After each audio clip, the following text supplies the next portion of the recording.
Shri Swami Samarth. चकल्यांची recipe कधीचीच दाखवायची होती. चकलीची भाजणी करत आहे. त्याच्यासाठी मी हरभऱ्याची डाळ थोडीशी मंद आचेवर भाजून घेतलेली आहे. तिला थोडासा सुवास येतो अशी ही हरभऱ्याची डाळ मंद आचेवर एका कढईमध्ये भाजून घ्यायची आहे. कढईमध्ये भाजल्यानंतर तिचा कुरकुरीतपणा आपल्याला जाणवतो.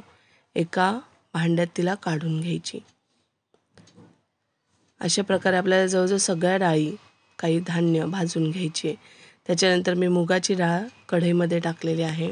मुगाच्या डाळीमुळे सुद्धा चकलीला खूप छान असा वास येतो, छान असा चव येते. त्याच्यामुळे मुगाची डाळ नक्कीच टाकावी. मुगाची डाळ देखील मी मंद आचेवर भाजून घेतलेली, तिला एका भांड्यामध्ये काढून घेतलेली आहे.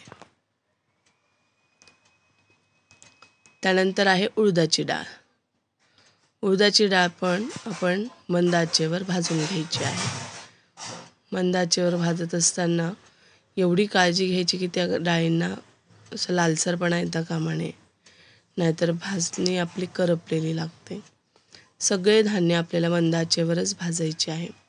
त्याच्यानंतर मी तांदूळ घेतलेले आहे आणि हे तांदूळ देखील आपण मंद आचेवर छान खरपूस होईस्तोवर भाजून घेणार आहोत. आपल्याला कळतं त्यांना थोडासा पांढरटपणा येतो, त्याच्यामुळे ते भाजले गेलेले आपल्याला कळतं. थोडेसे हे तांदूळ भाजता भाजता हलके होतात, अगदी कुरमुऱ्यांसारखे थोडे थोडे व्हाईट होऊन जातात. बऱ्यापैकी हे तांदूळ आता भाजून झालेले आहेत. हे देखील मी आता आपल्या भांड्यामध्ये काढून घेणार आहे. अशा प्रकारे आपण सगळं साहित्य एक एक करून भाजून एका भांड्यामध्ये काढत जायचं आहे. त्याच्यानंतर साबुदाणा घेतलेला आहे. हा साबुदाणा देखील मंद आचेवर छान भाजून घ्यायचा आहे. साबुदाण्यामुळे चकलीला छान असं घट्टपणा येतो आणि चकली आपली शक्यतोवर तुटत नाही, म्हणून साबुदाणा आवर्जून घालावा. चकल्यांचं प्रमाण काही जणी देतात, पण आता माझा नेहमीचा अंदाज असल्यामुळे मी माझ्या अंदाजानेच वस्तू घेतलेल्या आहे.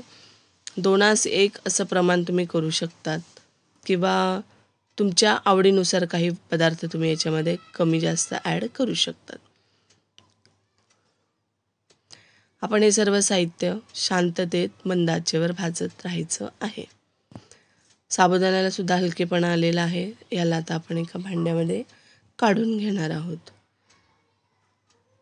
हे सर्व साहित्य थंड होणंही गरजेचं असतं, त्याच्यामुळे हे एका पसरट भांड्यामध्ये काढून घ्यावं. त्याच्यानंतर कढई परत गरम होऊ दिली. त्याच्यामध्ये थोडेसे अतिशय कमी आचेवर पोहे भाजायला घेतलेले आहेत. यांना जास्त भाजायचं नाही, अगदी हलका हात फिरवून घ्यायचा, नाहीतर पोहे जळतात, कारण ते ऑलरेडी पातळ असतात. आपले खाण्याचे नेहमीचे पोहे आपण याच्यामध्ये ॲड करू शकतो. हे देखील छान भाजले गेले की आपण त्या कढईमधले मिश्रण एका भांड्यात काढून घेणार आहोत. अशा प्रकारे जवळजवळ बरेचसे पदार्थ आपले भाजून झालेले आहेत. त्यानंतर घेतले धणे.